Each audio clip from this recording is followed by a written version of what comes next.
Hello everyone, this is Julie. This week we're covering two chapters with overlapping material, Chapter 4, Learner Differences and Learning Needs, and also Chapter 14, Teaching Every Student.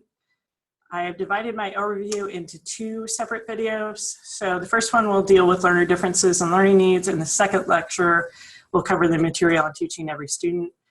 Again, much of the material overlaps in terms of focus, so this should be fairly easy for you to handle. This week's objectives are, as always, the bullets listed at the bottom of the hot tip assignment sheets. You may notice I don't have everything starred here, which means I won't be covering all the material I feel is important. In truth, all that is not covered during this lecture is how intelligence is used to group students, which is covered in WellFolk and you are expected to know. But let me leave you with this thought on that. Intelligence shouldn't be the only consideration when grouping students. Intelligence by itself is not enough information to broker these decisions. A child's home life, as we discovered from our explanations of Brofenbrenner and Erickson, could also influence grouping as well as personality traits such as shyness.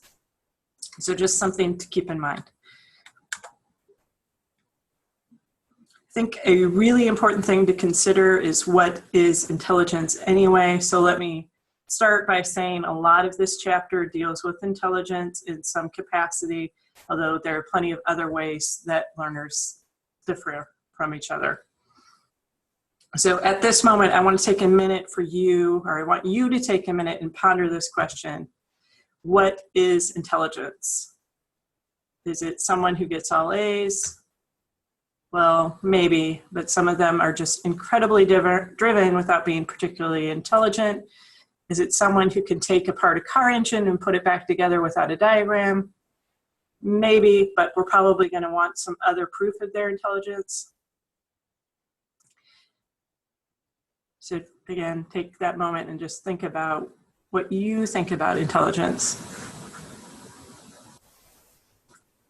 So in exploring intelligence, we're going to go through some of the definitions developed by psychometricians. And those are people who seek to measure thought and feeling. So we're going to start from the beginning of the 20th century and then edging toward its end. And as you will see, there is some commonality between some of their ideas, but great divergences as well. Many of them may add something to your conceptions of intelligence. So, classic definitions of intelligence. Spearman in 1904 defined it as a general ability which involves mainly the education of relations and correlates. So what that's saying is he felt that intelligence had to do with being able to understand the relationship of one thing to another or ideas to other ideas.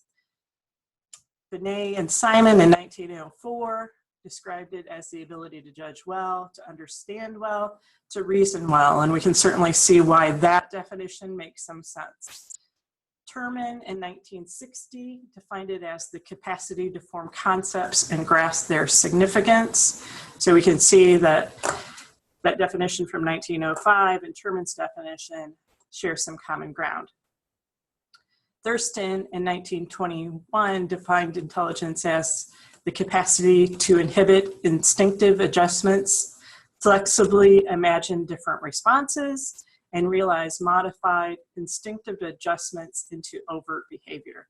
So he's adding behavior to his definition of intelligence, as well as the idea that one would submerge our native savage thoughts. So we make instinctive adjustments. We change how we think based on the situation.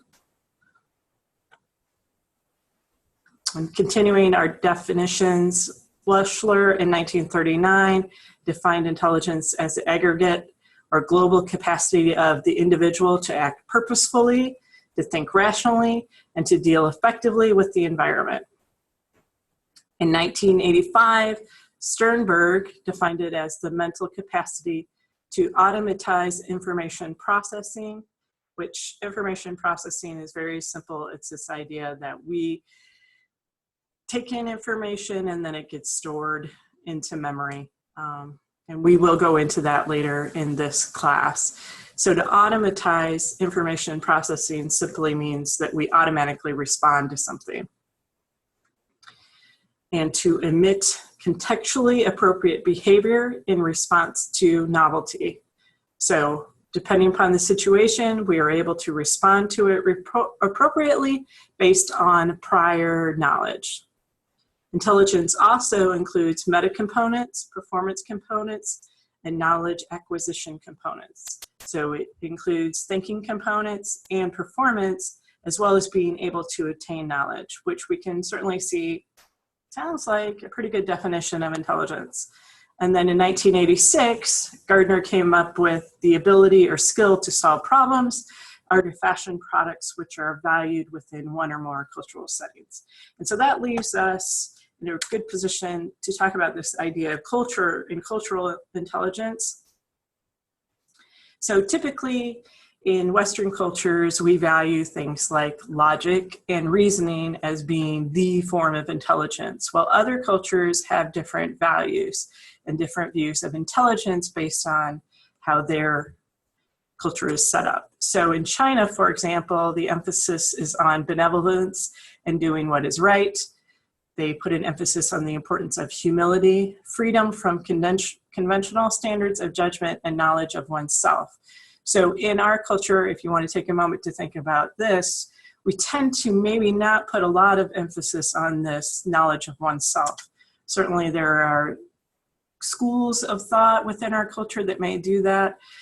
You can think back to maybe the hippies and the beatniks, people that may be interested in alternative lifestyles may be more interested in this idea of knowledge of oneself as being a marker for intelligence. However, generally speaking, in our culture, that is not what we consider to be intelligent. In fact, we may actually feel like people that explore that are not that intelligent. So it is a cultural difference. And then if we want to move on, in Africa, conceptions of intelligence revolve largely around skill that help to facilitate and maintain harmonious and stable intergroup relations.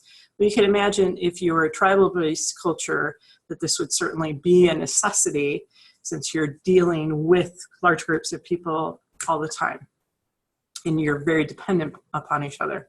So for example, in Zimbabwe, the word for intelligence, negwere, actually means to be prudent and cautious, particularly in social relationships. So being able to actually think before you speak and think about how your words may impact another human being certainly sounds like something that should be valued in a tribal culture. So the upshot of all of this is, what is intelligence? Well, we really aren't sure, but maybe we know when we encounter it. So certainly we get a feeling for whether a person is intelligent, whether a thought is intelligent, and we can certainly say to ourselves, ooh, wow, that was a really intelligent thought, or that was something that I can really understand, and I believe that that is truth based on a marker of intelligence. So typically in our culture, we also, so as I said, we tend to base our marker for intelligence on logic and reasoning. What we tend to use as this measure of intelligence is what they call the intelligence quotient, or the IQ test. So the formula for this is mental age divided by chronological age times 100. So this is the Stanford-Binet test. So this is important, or just something that you should know. Woolfolk gives 100 as the average score. So you should know that the average score for intelligence is 100. That's the median score. So 50% of the population fall below that and 50% above. 60% or 68% of the general population have scores that fall between 85 and 115. So that is basically, if you're looking at a normal curve, it's one standard deviation below or one standard deviation above. So most people are fairly average. And then the last point on this idea of the IQ test is that most tests have cultural bias built into them, which is certainly true of the Stanford-Binet test, and we're going to take a look at that in a moment. So if we look at these questions, which one of the 5 is least like the other 4? And the answer here is fairly simple. We have bear, snake, cow, dog, and tiger. Well, snake is the only one that doesn't have 4 legs. So where I'm saying that this is bias, or where that notion is coming from, is that you have to not only know the words that are given, which is one cultural bias, but then you also have to think of animals in these terms. So animals that have 4 legs, animals that don't. So the second question, if you rearrange the letters B-A-R, B-I-T, you would have the name of a, and if you rearrange them, you should be coming up with rabbit. So the answer is E, an animal. However, if you were from another culture, if we rearrange those letters, it might spell a country, state, or city. So there is bias there. And then the third question, which one of the 5 is least like the other 4? Potato, corn, apple, carrot, and bean. And the answer is apple. So again, conceptually, it has to do with how you identify things. Just for fun, I'll read through the last couple here. So John, 12 years old, is 3 times as old as his brother. How old will John be when he is twice as old as his brother? And the answer is 16. This actually takes a small amount of algebra. At least if you laid it out on paper, that's how you do it. I did have a student in the face-to-face course who came up with it in about 30 seconds. It was amazing. But there is, and so I should point that out too, in IQ tests like this, there is also a measure of time that goes into it. So how quickly can you answer something also gets factored into where your score is, which is kind of interesting. So maybe you can do it, but you might be struggling with it. So does that mean that you're not as intelligent as the person that could do it quickly, or had they just had more experience with that type of question? And then the last one, if smogs are Thors and some Thors are Thrains, then some smogs are definitely Thrains. And this statement is neither true nor false. So we don't have enough information actually to make the distinction. And some of you may have come up with a different answer, and I would push you to consider that that different answer is probably logical. So I've had students, it's got to be false because they're saying definitely Thrains. Well, it all has to do with how you're interpreting definitely. And so while your reasoning may not be wrong, your answer would be counted wrong. So there are problems with these kinds of IQ tests. Okay, so that being said, what we typically consider, or most psychologists consider to be the current theory on intelligence, includes this idea of Spearman's G factor. So G factor being the idea that there is general intelligence. So Spearman proposed that intelligence consisted of 2 kinds of factors, a single general factor, or G, and numerous specific factors, S1, S2, S3, so S meaning specific, S1, S2, and S3 being things like verbal, spatial, or mathematical abilities. So the G factor was most important. S factors were very specific to particular tests. So this is how we conceive of intelligence at this moment. We consider it to be this idea of G. So Cattell actually developed an additional aspect to Spearman's theory. He added this idea of fluid and crystallized intelligence. So this is kind of important to understand, or at least have some general knowledge of. Fluid intelligence is nonverbal and cultural free form of intelligence. It is related to a person's inherent capacity to learn and solve problems. So I tend to think of fluid intelligence as just being able to take the ball and run with it. So you have some kind of native intelligence where you can draw on your experience and make good decisions. So fluid intelligence is used in adapting to new situations. Crystallized intelligence, on the other hand, is what one has already learned through the investment of fluid intelligence in cultural setting. So crystallized intelligence is what we currently or would typically consider knowledge. So crystallized intelligence is highly culturally dependent. It is used for tasks which require learned or habitual response. So if we can think back to that Stanford Binet test, it's actually testing crystallized intelligence versus the fluid. And then just one last thing, my little chart over on the right. Fluid and crystallized intellectual development across the lifespan, and we know this to be true, certainly from our own observations, but crystallized intelligence continues to develop throughout the human lifespan, so we can acquire more and more knowledge. However, fluid intelligence tends to start dropping off somewhere in early adulthood. It is a gradual decline, but we do know that even in middle age, we don't learn new things as easily as we would have, say, in our 20s. Okay. So, in considering intelligence, is it important? How important is it? What other factors might influence achievement inside and outside the classroom? So there are many factors that may influence achievement. There are things such as personality, culture, health, disabilities. The list goes on and on. But if we want a simple depiction of how learners differ, let's just take a quick look at a concept map. And this is a very basic one. There are certainly many, many other ways that learners differ. So learner differences in the middle. We have this idea of the law, integration, mainstreaming, and inclusion. So this is important in terms of learner differences, how we deal with learner differences.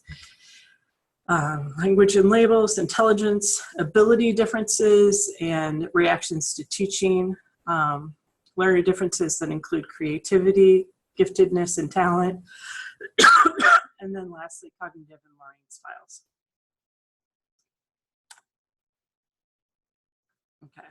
So following up on this idea of how important is intelligence, in the past it has been socially and morally acceptable to let learner differences become confused with intelligence, so that a child, for example, who struggles with a disability such as dyslexia was seen as stupid or inferior. But the reality can be that someone with a disability, even a learning disability, can be enormously intelligent but still struggle. So it is important to remember that disability and intelligence are not related, but disability and achievement can be if we let them. Because our classrooms are filled with many learners with many different kinds of needs, it is important that we think of scaffolding and teaching strategies that work for all students, even those with limitations. This is called creating a universal design for learning. And as we will see, this is not only a socially and ethically important thing to do, it is the law. So learning disabilities, emotional issues, health issues, communication disabilities, and physical disabilities can all change the way that we perceive students. However, we should be looking beyond these things and actually thinking about the idea of general intelligence and the fluid intelligence actually being the most important part of that. So as I mentioned, in the past, students with special needs have been ignored or shuffled off to special classrooms, but two acts, the Individuals with Disabilities Education Act, or IDEA, and the Rehab Act, specifically Section 504 of the Rehab Act, have made it a legal imperative that students have equal and equitable access to learning materials and content. This has resulted in more students with special needs being in general education classrooms, which has an influence on how we construct our lessons and may influence the choice of textbooks, our visual aids, and classroom setups. Textbooks, for example, may need to be chosen on the basis of whether there is a Braille or large type version available. So if we have a student with compromised eyesight, these textbooks are, by law, expected to be available the first day of class to ensure student access. All right, moving along, one of the most important theorists in the areas of both intelligence and learning difference is Howard Gardner. Gardner is shown here. He is an American. He was born here in 1943. Gardner studies development. He is the creator of Gardner's 8 or 9 intelligences. So he has recently added a 9th. There's some controversy over the 9th one. But as we move through these, you can kind of understand the controversy, but I think it's pretty valid. So this slide just lists the type of intelligences and some examples of relevant behaviors. So the first type is linguistic intelligence. It is the ability to use language effectively. So when we're using this word multiple intelligence, in Gardner's case, what he's really saying is there are multiple talents that people have. So typically in the past, people have considered these maybe to be gifts. So if you're linguistically intelligent, you may be gifted in this particular area. So some examples of relevant behaviors are making persuasive arguments, writing poetry, identifying subtle nuances in word meanings. The second type of intelligence is logical or mathematical intelligence, and this is the ability to reason logically, especially in mathematics and science. Some examples of relevant behaviors would be solving mathematical problems quickly, generating mathematical proofs, formulating and testing hypotheses about observed phenomena. So some of you may be very gifted in this area. If you are, God bless you, because I am not. And so I really admire people that do have it, just because although I'm very gifted in many areas, this is just not my area. So I've always feel like it's a little bit of a lack, but we can't have everything. Excuse me. So the third type of intelligence is spatial intelligence. And this is the ability to notice details of what one sees and to imagine and manipulate visual objects in one's mind. So some examples are conjuring up mental images, drawing a visual likeness of an object, making fine discriminations among very similar objects. And so every time I see the spatial intelligence, I actually think of a friend of my mother's, and he was an engineer by trade, and it took him 30 years to understand that other people were not able to instantly visualize how something might be laid out. So he actually would visualize a building just from a diagram. He'd be able to picture it in his mind in 3D, which I think is incredible. So people with this kind of intelligence may have spatial knowledge or spatial thinking that some of us don't. So the fourth type is musical intelligence, which is the ability to create, comprehend, and appreciate music. And certainly there are many discriminations in these intelligences. So some of us have it to less degree than others. So examples of relevant behaviors are playing a musical instrument, composing a musical work, showing a keen awareness of the underlying structure of music. And then moving on to the fifth intelligence, which is bodily and kinesthetic intelligence. Kinesthetic simply meaning movement.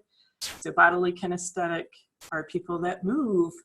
So it is the ability to use one's body skillfully, and that is code for an athlete. So examples of relevant behaviors are dancing.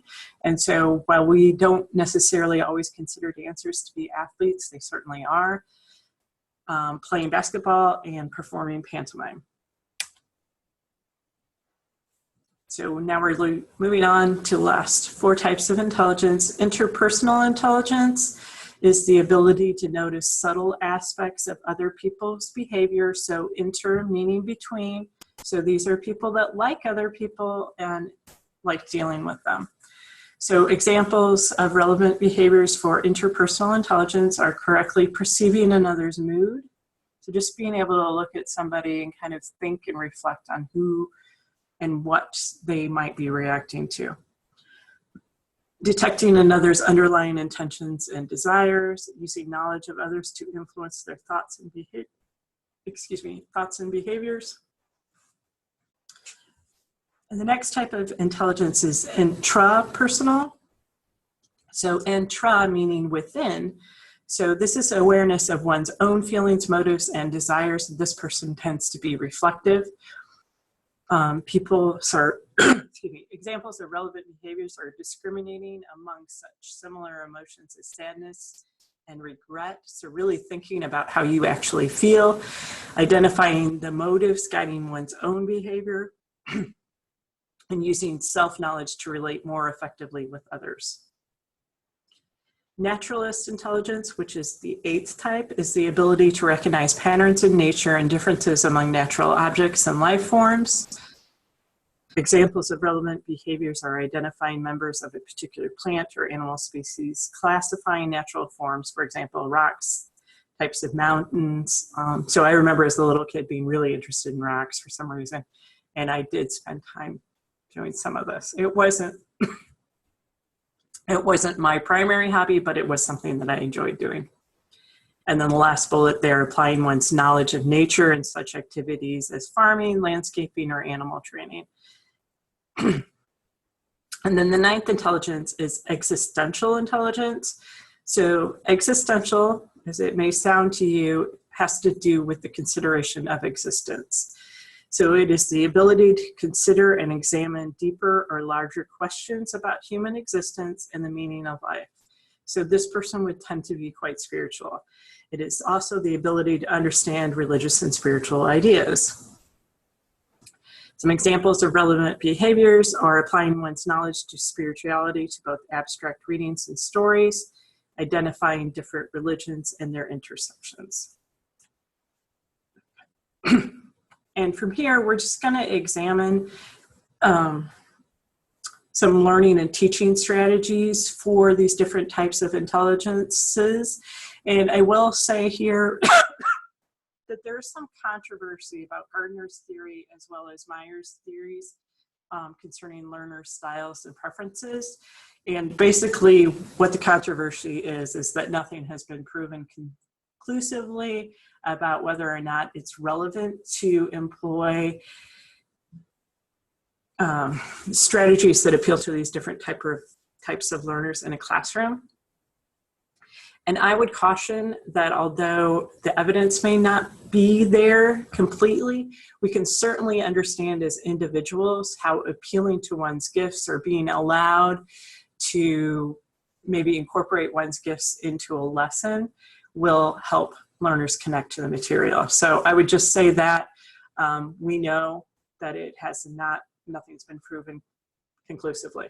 So I just wanted to let you guys know that. So with that being said, verbal and linguistic intelligence, again, characteristics are enjoying writing, prefer written directions.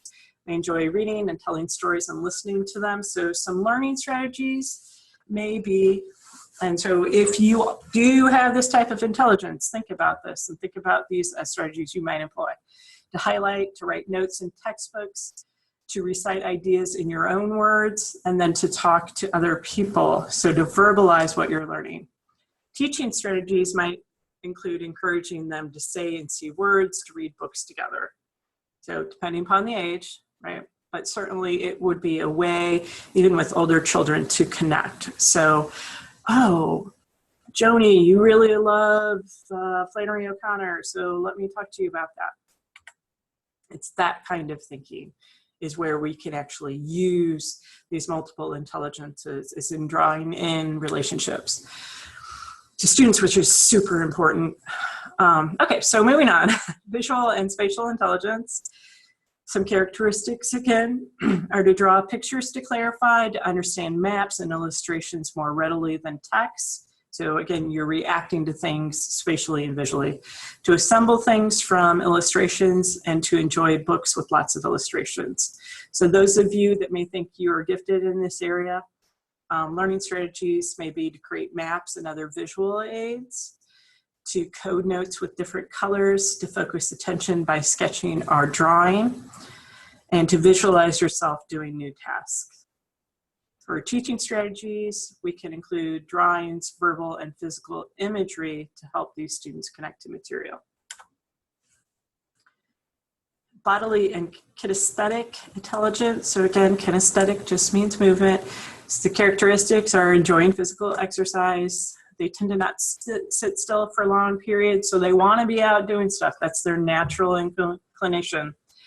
They tend to enjoy working with their hands, and they use a lot of gestures when talking. So learning strategies, if you fall into this group, are activity while studying, so pacing, using flashcards. So don't feel like you have to tie yourself to a chair in order to be able to study. Try to integrate who you are with what you do. So studying in different settings can be helpful, creating games or activities based on content. So it allows you to do something while you're studying. And then notice the sensations of your body. So you are very grounded in your body. And so it is extremely important for you as an individual to pay attention to what your body is telling you. Because it's your friend. It's important for all of us, but it's particularly for this bodily kinesthetic intelligence type of person. So teaching strategies for this group may be physical activity, hands-on learning, acting out, and role-playing. So again, it's this idea of allowing movement. Our next type is musical and rhythmic intelligence. So characteristics may be singing in the car, shower, tapping the foot in beat to songs, playing a musical instrument, feeling most engaged when music is playing. And so all of those things, short of playing a musical instrument, but I have at various points picked up different instruments. Those all fit for me. Learning strategies may be playing music or dance during study breaks. So you're allowing yourself the thing that you enjoy to put in background music while studying. So I just have to put this in as a side note. So this idea of the background music, and I know a lot of students like to listen to music while they study, but it can also be distracting. And so it may be to your benefit to pick music that doesn't have words or lyrics or things that are going to draw your attention away from whatever it is you're trying to study. So I do listen to music. I try to limit myself to classical, and then I listen to some weird neural beat stuff that actually helps my mind kind of calm down. So just wanted to throw that out there. I certainly don't want anyone to feel like they can't listen to music, but do think about how you react to the music. So other learning strategies relate key concepts to songs you know, to write a song based on course content. If any of you looked at the videos for Chapter 2, there was an Erickson song in there. So somebody at some point, hey, I've got this musical rhythmic intelligence, I'm going to use that to help me capture the information on Erickson. Teaching strategies include to turn lessons into lyrics, to speak rhythmically, and then tapping out time. For intrapersonal, remember intra meaning within, characteristics of this type of intelligence are enjoy writing in a journal, being alone with thoughts, to think a lot about future desires, to prefer working on individual projects, and to take time to think before taking action.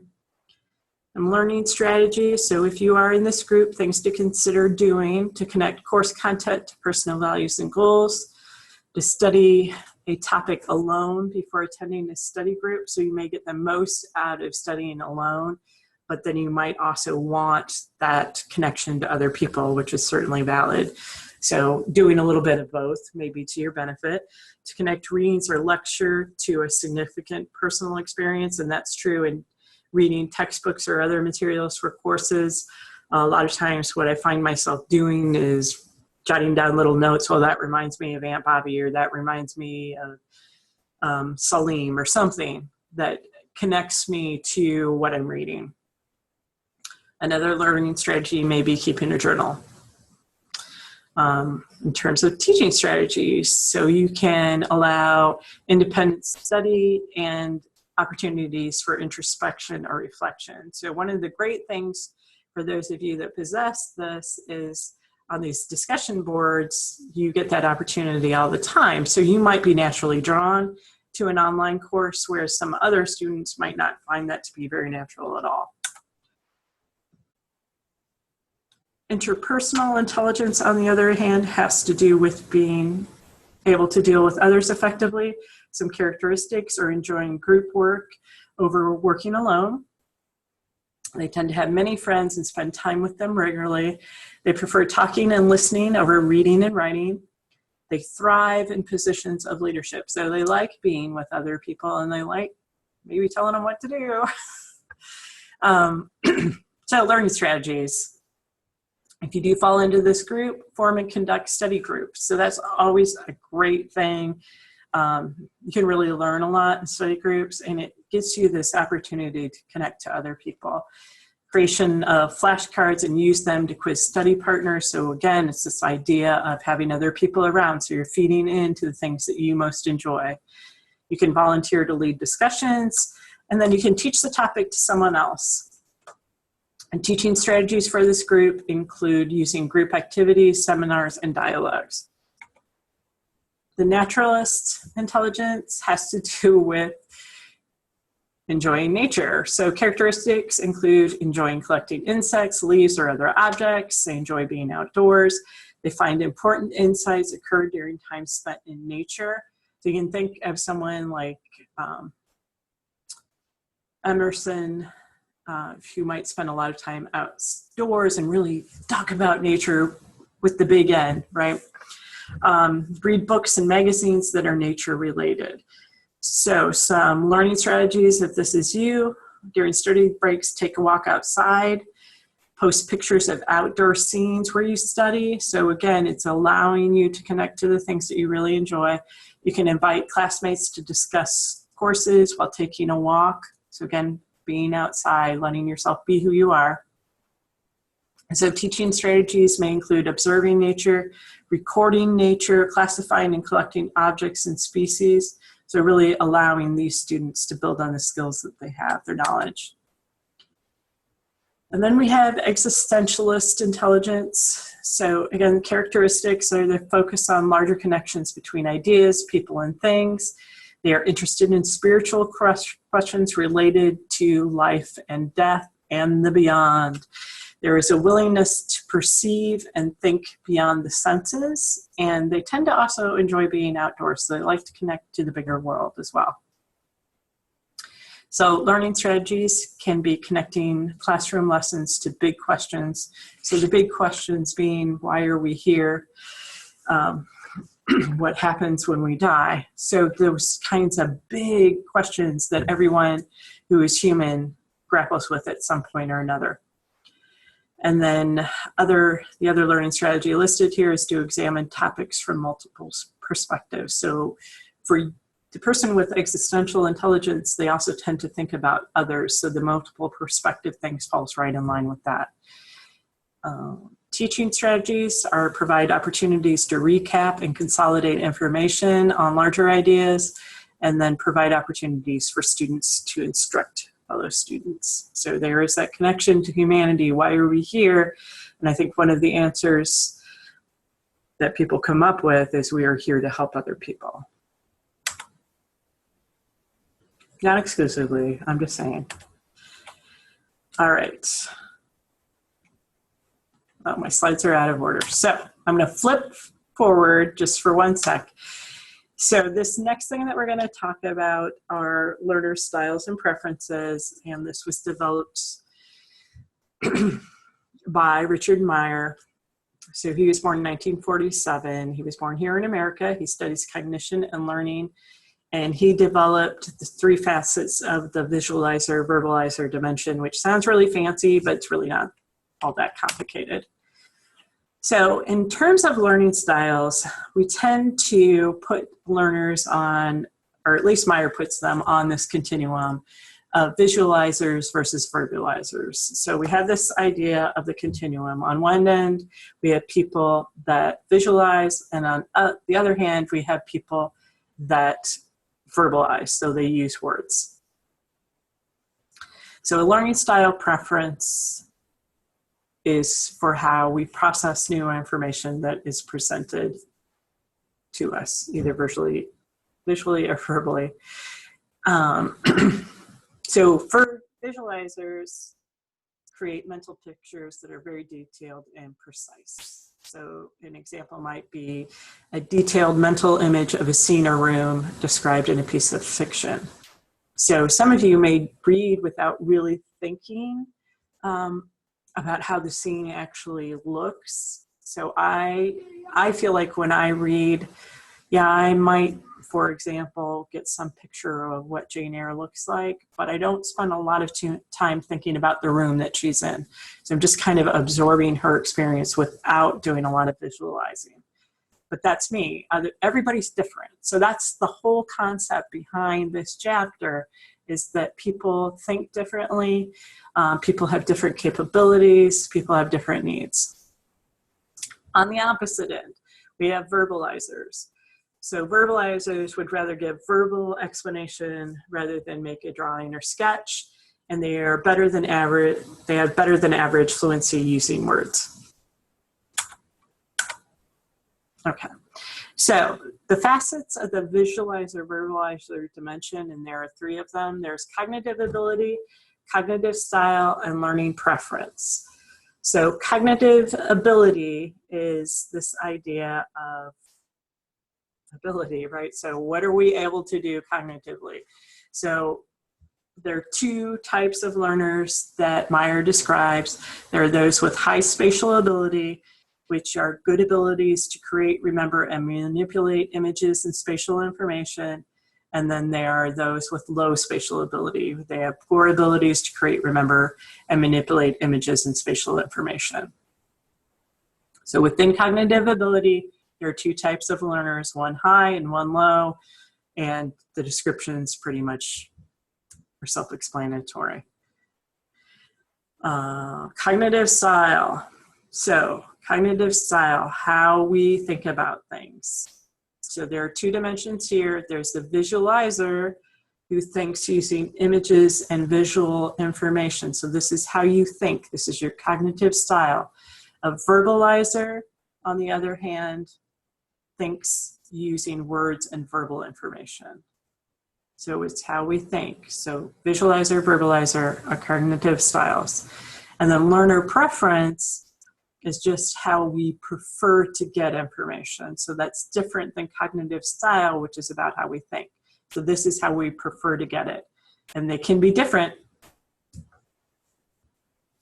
There's not necessarily a connection between being a visualizer and being a verbal learner, or I'm sorry, a visualizer and a visual learner.